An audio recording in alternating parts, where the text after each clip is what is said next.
Welcome back, learners. So, for the benefit of the learners who might have joined late today, we are discussing today distribution loss reduction and efficiency improvement, which is given in your block 4 of the course 1, power distribution sector. With us we have Madam Anjali Chandra and Mr. V.S. Verma, and now I would like to request Madam Chandra to continue, please. So we welcome back, friends. We had discussed about the historical background for high technical losses.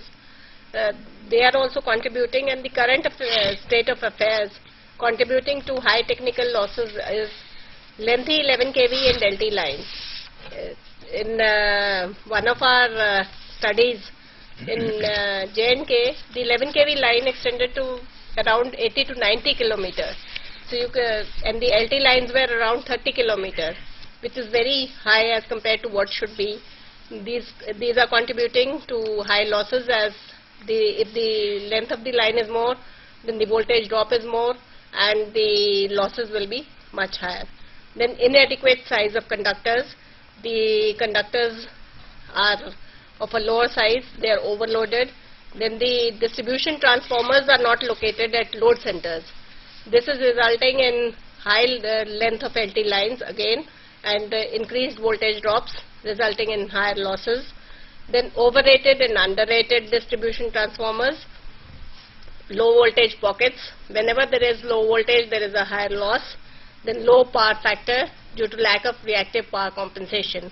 We'll take up all of these in the subsequent slides. So, and bad workmanship in terms of construction as well as maintenance, that is also contributing to high losses. So, when we come to technical losses, we'll discuss these in detail, but in the concepts we'll now come to commercial loss. So what is commercial loss? Commercial loss is the total loss minus the technical loss. It is the loss in revenue due to all constraints other than the technical loss. This is the area which causes the maximum revenue loss to the distribution company, and this is the area where loss can be brought down considerably by improvement in the administrative and legal machinery. So the causes of commercial loss. How is commercial loss caused? The commercial loss is caused by pilferage and theft, defective meters, errors in meter reading, and errors in estimating unmetered supply of energy. So what types of theft? Theft again can be done by various means. So it could be through direct tapping or hooking, it could be by bypassing the meter, it could be by tampering the meter, or it could be by misuse of category. For example, the commercial work is done in a domestic connection, they are avoiding commercial charges, so that type of misuse of category also constitutes commercial loss. So direct tapping, we'll come to direct tapping. Pilfering of power by non-consumers is widely prevalent in certain areas. Geographical remoteness, mass nature, and inaction from the distribution company or the utility are the main reasons. Pilfering is very much visible, direct tapping is very much visible, so it is mainly due to inaction by the company or the distribution utility. By and large, this is a practice in respect of domestic and agricultural consumers, and I would like to say that such prevalence is a clear sign of ineffective functioning of the utility engineers, because it's very easy to detect direct tapping. So direct tapping can take place from overhead bare conductors, from open junction boxes, exposed connections or joints in service cables, and bypassing the neutral wires and meters. You can see a photograph of the direct tapping taking place on LV lines. You can see that consumers are tapping the LV lines directly to their homes. Another example of how direct tapping is taking place. This is a photograph taken of a Delhi system. Then you can see how they are balancing the direct hooking from the LV lines. So this is clearly visible, and I would like to say that this is action can be taken on this front very speedily by the utility. So theft by existing consumers, that is theft by non-consumers. Direct tapping is generally done by non-consumers who are not on the legal rolls of the utility. So theft by the existing consumers, how do they do theft? That is by totally bypassing the meter. The meter is not tampered. It is like direct tapping, where they tap full or part of the load is fed directly from the line. It is not possible to prove until it is caught red-handed, and utmost caution is necessary while taking up the raid. It could be by tampering the meter. Another type of theft is tampering the meter. The tampering of meter can be done by bypassing at the terminal block or damaging the meter internal mechanism. There are umpteen methods, and new types of methods are being evolved constantly. I would like to say that the electricity thief is always ahead of the police, and the latter tries to catch the former, sometimes successfully and sometimes unsuccessfully, because the technology for tamper moves much faster than meter technology. Whatever we do, the thief finds ways and means to steal. And the Indian brain is very fertile. They can always find ways and means to circumvent the technology we use. So we have to remain ahead, and the thief always tries to remain ahead of us. It's a constant chase between the utility and the thief. So tampering of meters, where does it take place? Where meters are without tamper-proof, tamper-deterrent or tamper-evident meters are not used. For example, if there are meters, electronic meters, which can show where tampering has taken place, you can detect the tamper. You may not be able to control the tamper, but you can detect the tamper. There may be poor quality and sealing of meters. Then there may be lack of seal issue, seal monitoring and management system, shabby installation of meters and metering systems, exposed CTs and PTs where such devices are not properly securitized. People steal from the CTs and PT wires. And if there is a shabby installation of meters and metering systems, then also there is a possibility of stealing, because you cannot detect the theft very easily. You can see the shabby installations which we have. If somebody is stealing in this installation, then it is very difficult to detect who is stealing and who is not stealing if we have these types of installations. Anjali, would you explain the tampering of the meter? Yes. And the new electronic meters, how are they called? Yeah, we are coming to that, how sir. Are they called? We'll definitely come to how electronic meters are tampered. Okay. So I'm just coming to that. Okay. So I just want to show them that what type of installations we are having and why we are having high commercial losses. So this is another slide which shows the type of installation, and this is for an actual system which we have. Though I would not like to name the utility, this is the type of meter installations we have, and it's very easy to steal in such because you can't detect it easily. So this is the type of meter installations we have. So like Mr. Verma asked, how are meters tampered? So the methods used for tampering of meters, electromechanical meters are, we'll come to both types of meters, electromechanical as well as electronic. First, the electromechanical meters which are already installed in the system. Spiders are used. Small holes are drilled into the meters and live spiders or spider eggs are crammed into them. The spider's web slows down the metering mechanism, giving a false reading. So then we have needles and pins are inserted into a hole, slowing down the meter's recording wheel to give a flash reading or even a zero usage. So either you can use it doing spiders, you can use it through, you can do tampering through needles or pins inserted into a hole. Small, minute, very minute hole is made in the meter body. Then magnets are used. Small magnets are attached to the outside of the meter casing, which will stop the meter from resisting or will slow it down. Then one of the most easiest methods is use of chewing gum. Chewing gum which the children normally eat. The gum is often used to stop the meter completely, but it is taken out just before the meter reading is taken. So if you insert a small piece of even chewing gum to the disc you attach some chewing gum, the disc will slow down. So various methods are in use for tampering the meter. Each method is more innovative than the previous one.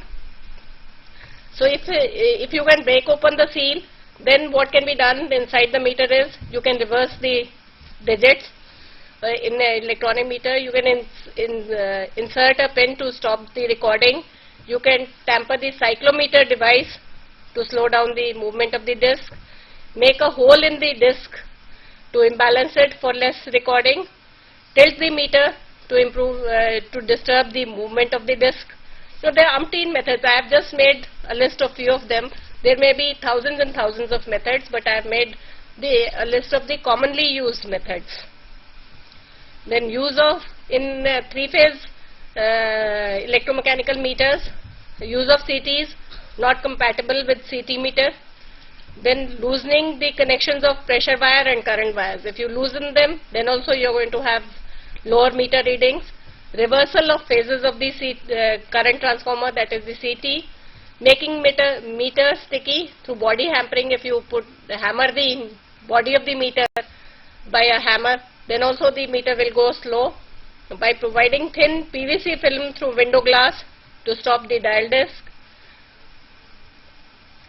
Then in an electronic meter, there are, we put electronic meters thinking that they would be tamper deterrent and we would be able to detect the tampers in the meter. But the thieves are now, tampering the electronic meters also.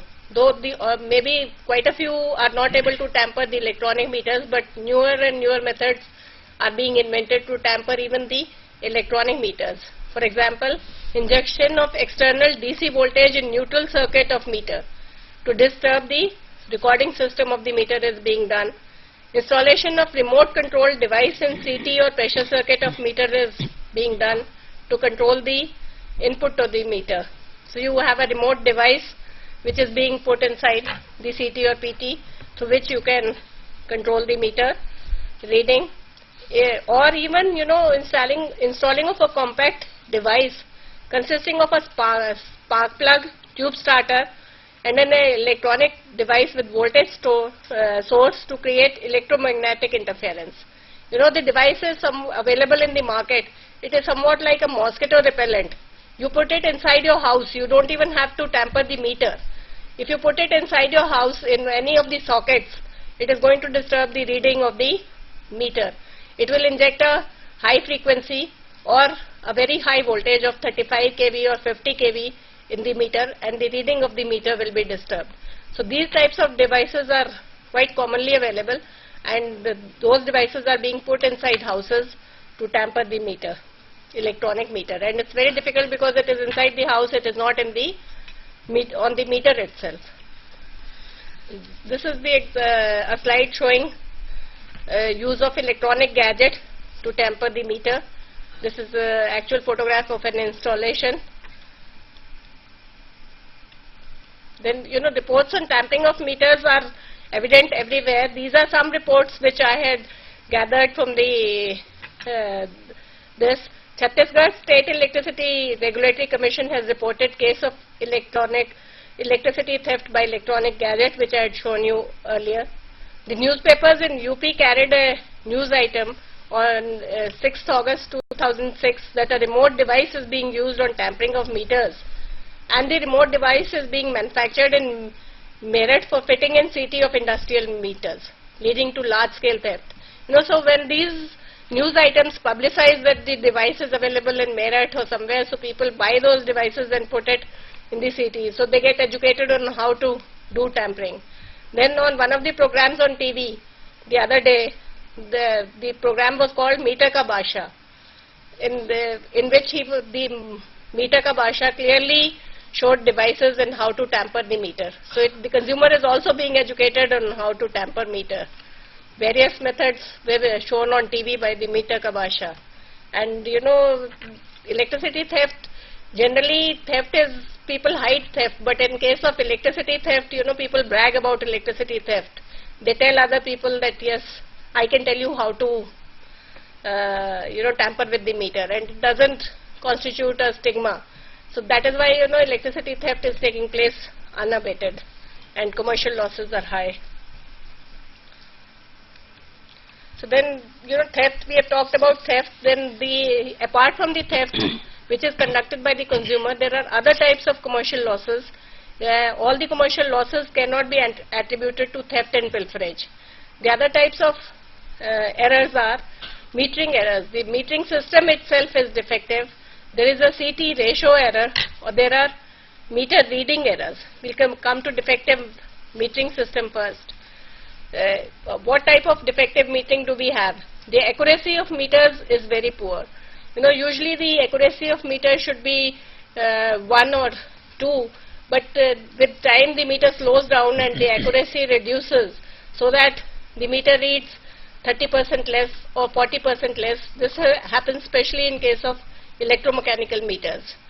So when the meter reads less, then naturally the losses are going to be higher. In fact, that was one of the reasons where in Delhi, when electronic meters were installed, there was a large hue and cry, because the meters already installed were electromechanical in nature and they had slowed down with time. So when electronic meters were installed, the readings increased by 40 to 50%. Further, the electronic meters also read on small loads. So all the readings which were not being read earlier by the electromechanical meter, like charging of mobile or maybe small 0-watt bulb which is not really 0-watt bulb, all that started recording in the electronic meter, and the bills became very high, as you all know.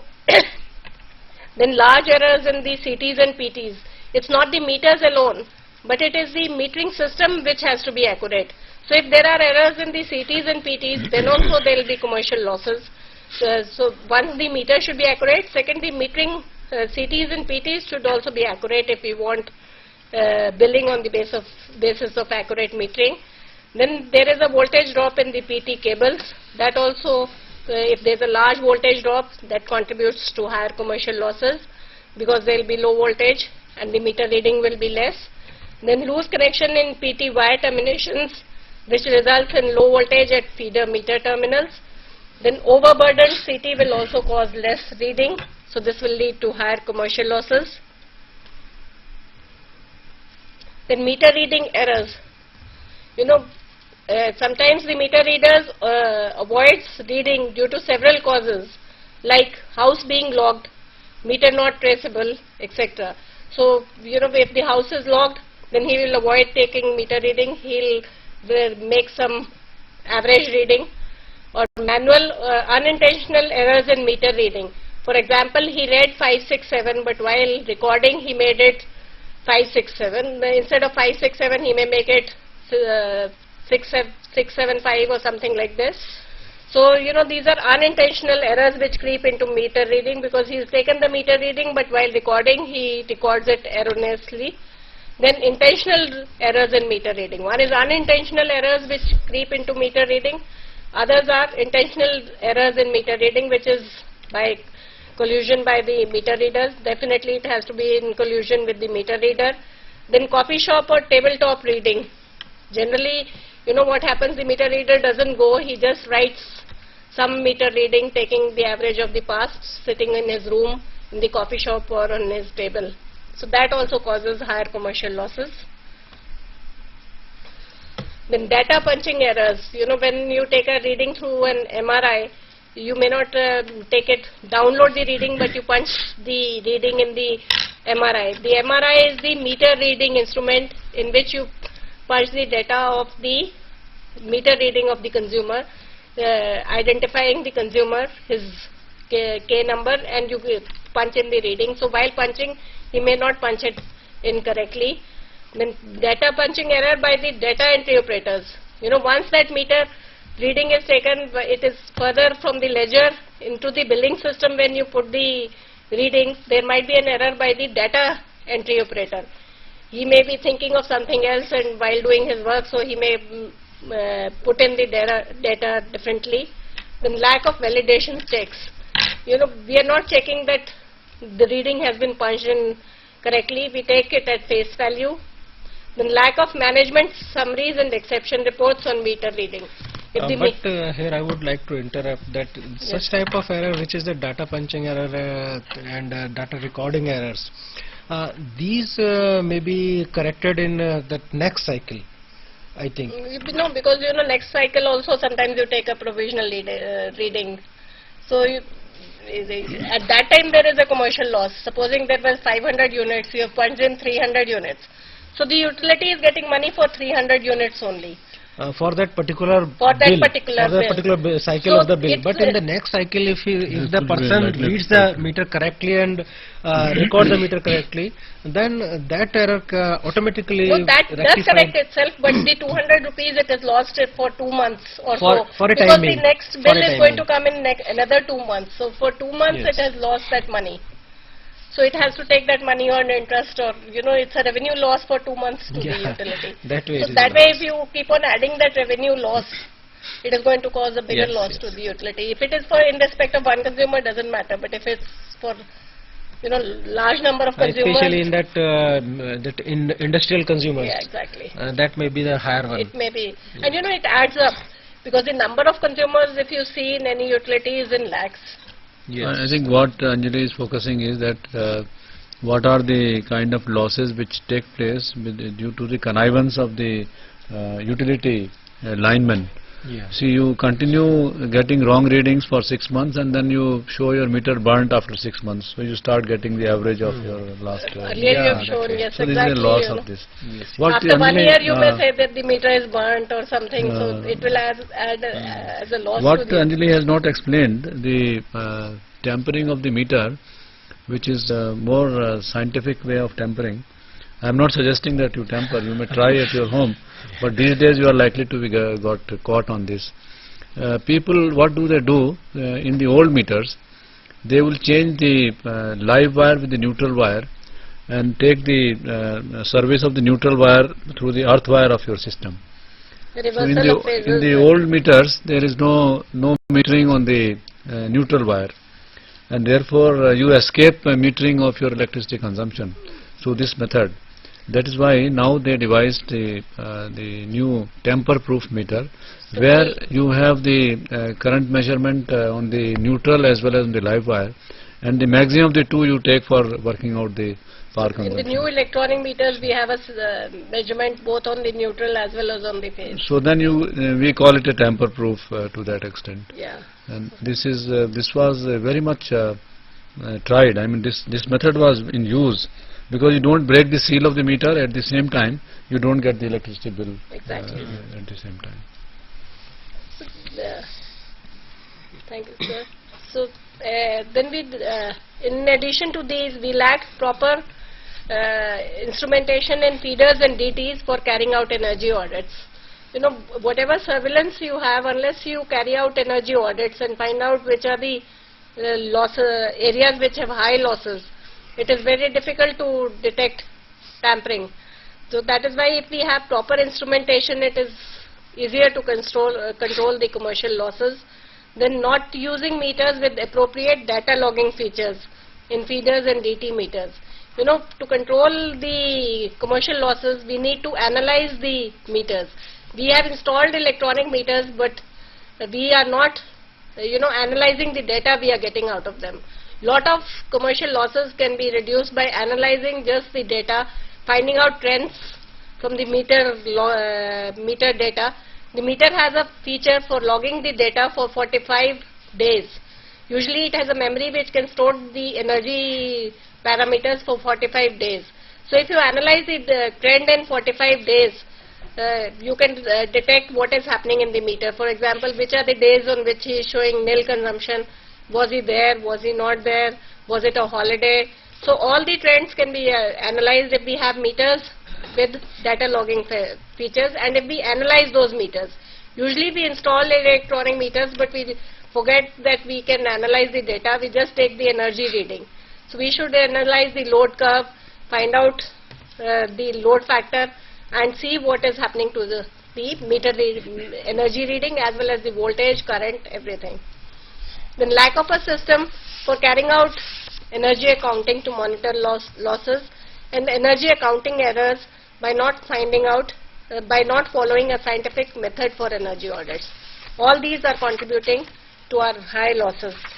You can also explain, Anjali, this common neutral problem which occurred in Delhi. Well, And people yes. were paying for somebody else's consumption. Yeah, so what has been happening in our meters, you must have heard in Delhi there was a lot of hue and cry about high meter readings.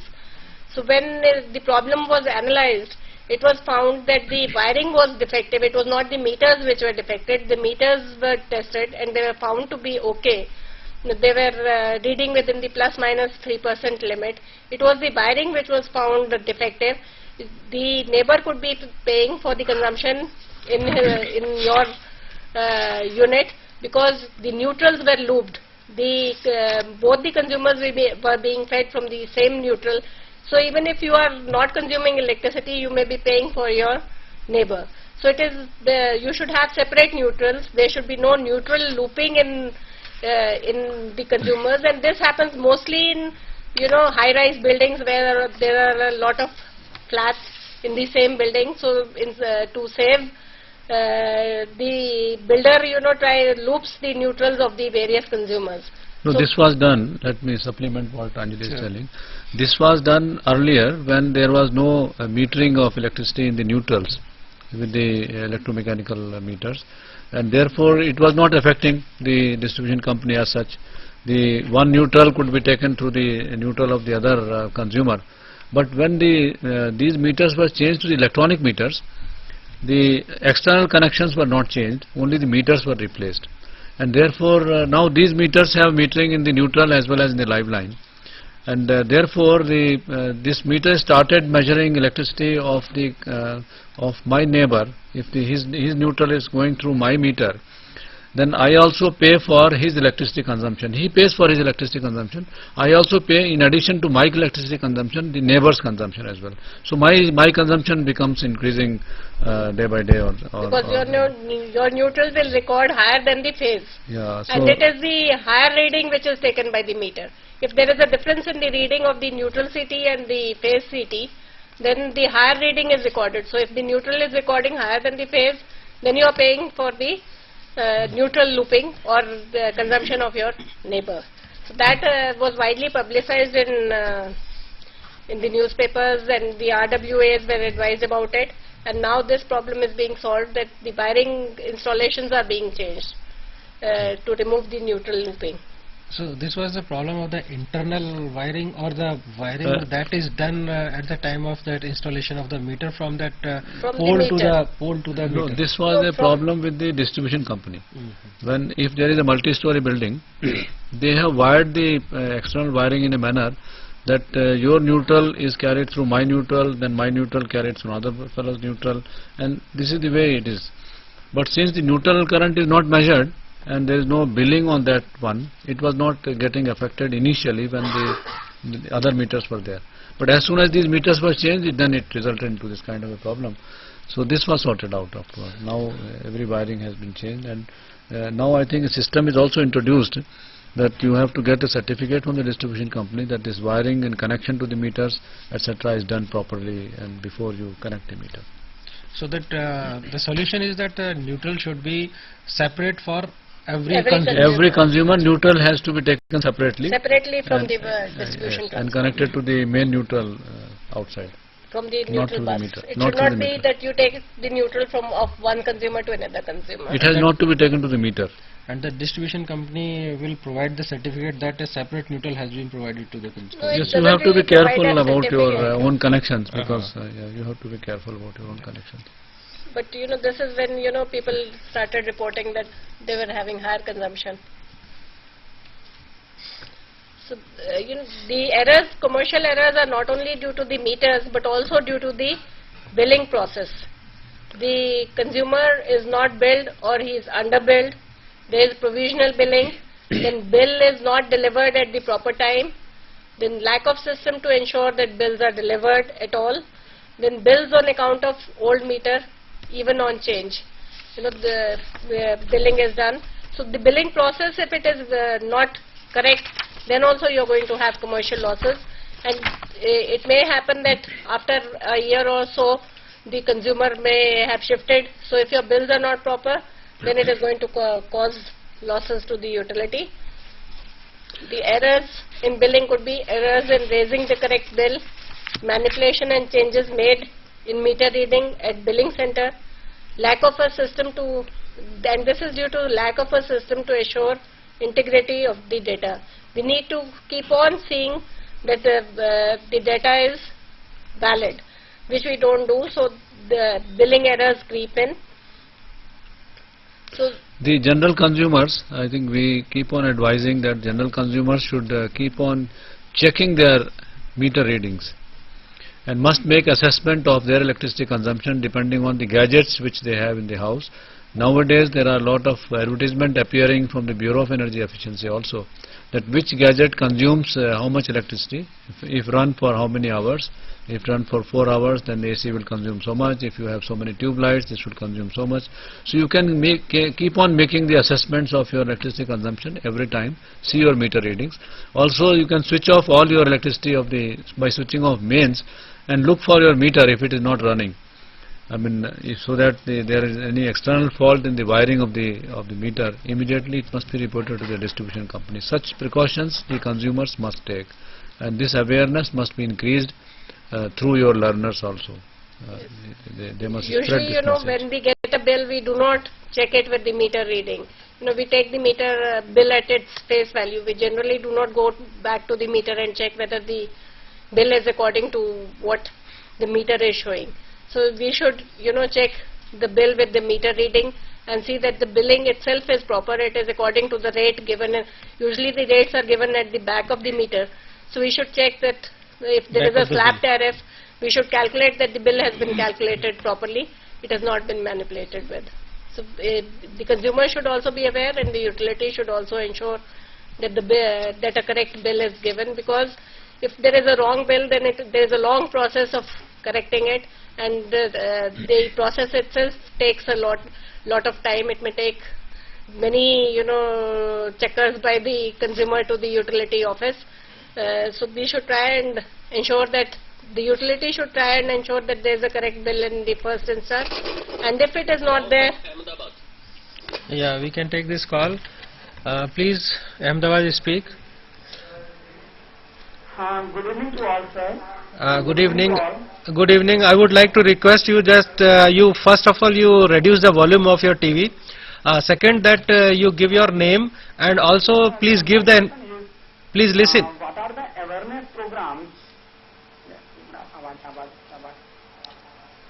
Hello? Yeah, please speak. Hello? Yes, please speak. What are the awareness programs to develop the attitude for saving the power in consumer? What are the general awareness programs to develop the attitude for saving the power in consumer? Achha, I would like to get one information from you. That how many Okay. how many of your colleagues are there at this center? Okay. Yeah, how many of you are attending this program? Please give me this information also. We are some students are attending this program. Not some. Please give the number. There is only one student at now. Okay. And you are at the regional center or at any other center? Yeah. You are at the regional center. We are speaking from regional center Ahmedabad. Okay, fine. Yes, madam, please comment. Well, there are many programs being conducted for energy awareness regarding energy conservation. First of all, many utilities are putting these energy conservation slogans on the back of their bills or on the front of their bills, because through the bills they can reach the consumers bi-monthly or even monthly. So they are putting those energy conservation slogans on the bills. Secondly, the Bureau of Energy Efficiency is conducting many programs. Schools, many training programs are being conducted in the schools, where the children are being educated about energy conservation. Children are the best ambassadors for energy conservation. They go back home and tell their parents about the energy conservation measures. Then various utilities have started programs for replacement of incandescent bulbs, with CFLs. They are subsidizing the cost of the compact fluorescent lamps so that energy can be conserved. Various measures are being taken by the Bureau of Energy Efficiency also for energy conservation awareness programs. I think Mr. Verma can supplement this. Since the question has been asked from Ahmedabad, you have an agency called GEDA, Gujarat Electricity Development Agency, which has been given the task of spreading awareness on the energy conservation and energy efficiency. This organization is doing a very good job, and the concerned distribution companies, they have to interact with their consumers, and they have various programs, like if you deposit your bill on time, then you get a coupon from them, and this coupon entitles you for buying a CFL at a concessional rate. This is one kind of program which they have. The Bureau of Energy Efficiency also have spread many consumer-based programs on the consumer appliances. Like now you see on the newspapers, there are advertisements that you must buy a refrigerator or air conditioner which carries the Bureau of Energy Efficiency label. 1 star, 2 star, 3 star, 4 star, 5 star. 5 star means the most efficient, 1 star means least efficient. So you must weigh by yourself that what is the cost of that appliance, how much energy it consumes. You can make a small calculation that the higher cost you pay for a 5-star refrigerator which you buy for yourself, in how much time you recover the cost by way of a lesser electricity consumption. More and more such labels would be coming in future on various appliances like ceiling fans, maybe on TV, the refrigerators, air conditioners, and various other electricity consuming devices. So Bureau of Energy Efficiency, as well as the task of the distribution companies also to spread the awareness amongst their consumers to consume less electricity with efficient appliances. Yes. I would like to add further that the utility is conducting programs with the resident welfare associations. Yes. They are going in the colonies and conducting programs with the help of the resident welfare associations. Then lot of programs are being even done on TV. Lot of slogans are being displayed on the short documentaries, and slogans are being displayed on TV for energy conservation. And lot of posters, lot of awareness campaign is being done on energy conservation, because all of us are facing energy shortages, and energy conservation is one of the best methods to mitigate energy shortages. So the awareness is spreading, but more and more programs need to be conducted. We also, as utility engineers, can spread the message of energy conservation. I feel that all of us can help our neighbors, our immediate colleagues, can help the entire society in which we live in spreading the energy conservation message. Yes, of course, this has to be a collective effort. Exactly. Actually, so all of us can help each other to spread the energy conservation message. So the defective metering and billing functions are mostly not due to leaving aside theft and pilferage, are not due to the deliberate action of the consumer.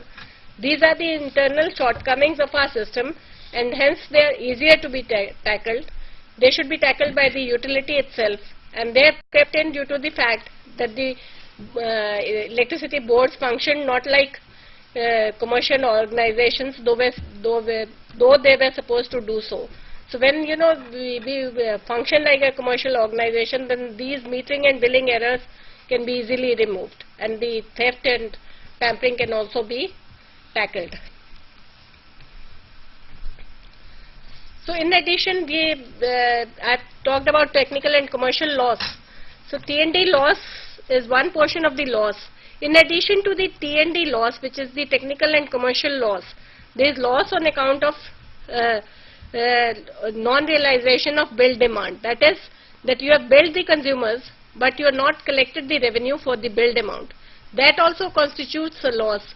And to take care of this loss, we have coined a new word which is called aggregate technical and commercial losses. So it includes the T&D loss and the loss due to non-realization of bills.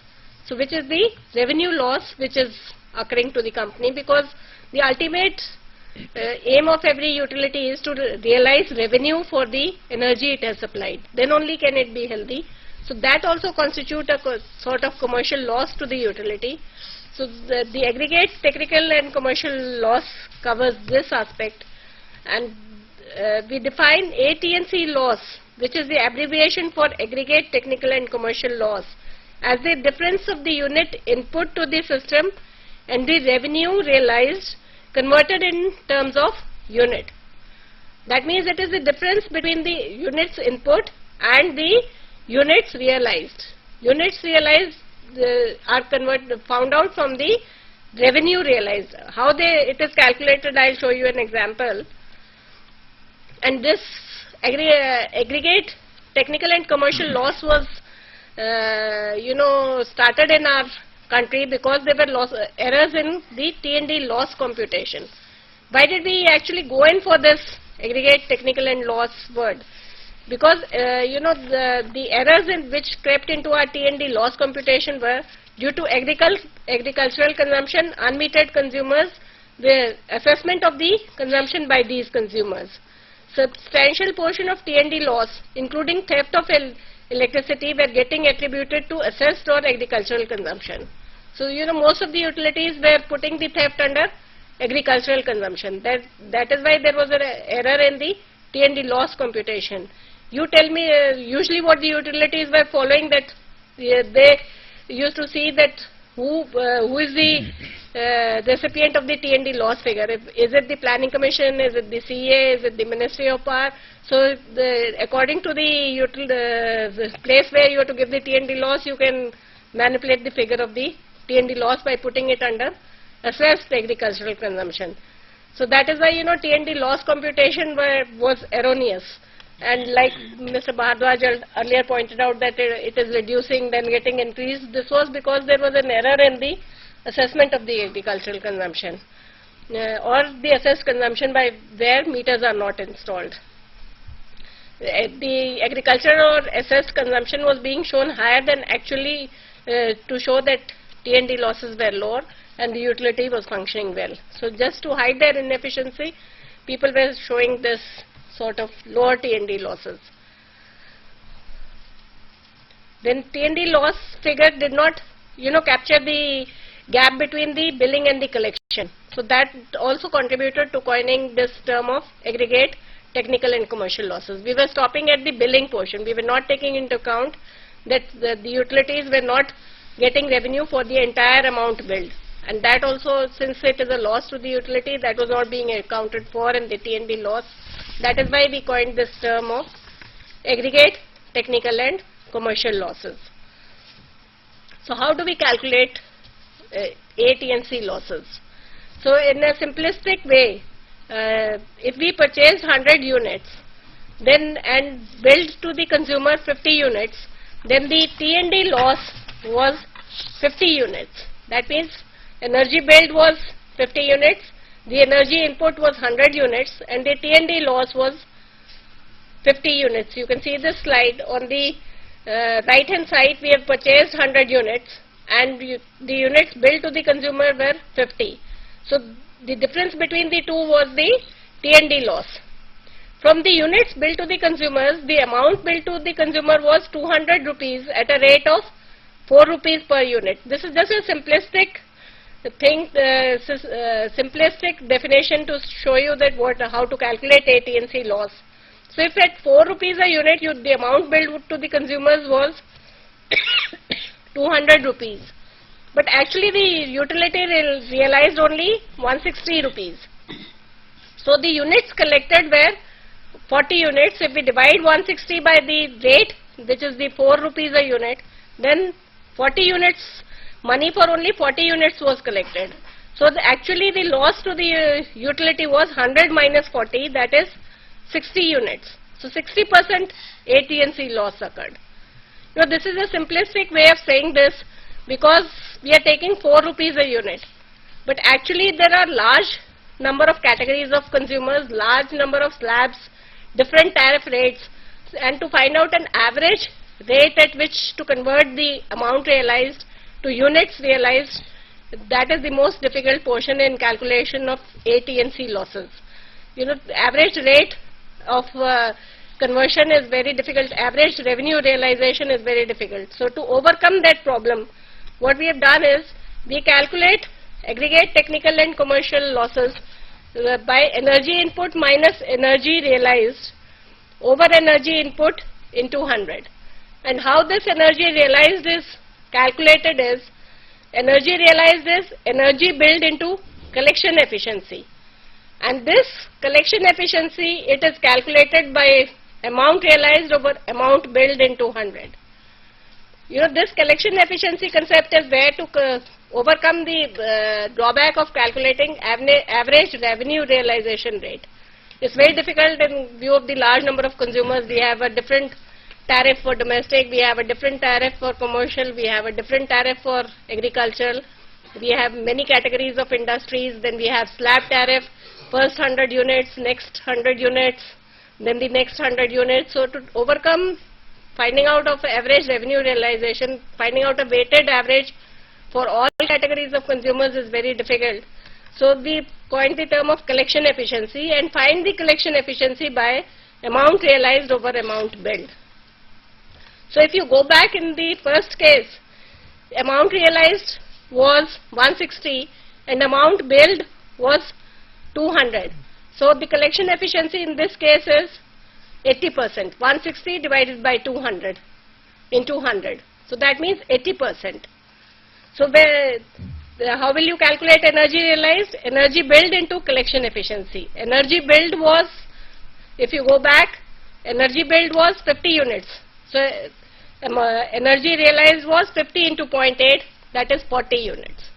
So it amounts to the same as what we had calculated earlier, but this is the way that you find out AT&C losses, by taking and finding out the energy realized from the revenue realized. Revenue realized is more easier to find out because it is the money collected by the utility and put in the bank. So the amount realized figure is much easier to find out than finding out units billed, where in the case of unmetered consumption. So this is how you calculate aggregate technical and commercial losses. So even in aggregate technical and commercial losses, what happens is that people sometimes take areas of the last year in the amount realized, because this process also you have some areas which are received from last year, or current year's areas are going to the next year. Then you have some penalties and surcharges. So the amount realized might contain the electricity duty, meter rent and things like this. So it's quite difficult to find out actually even the amount realized.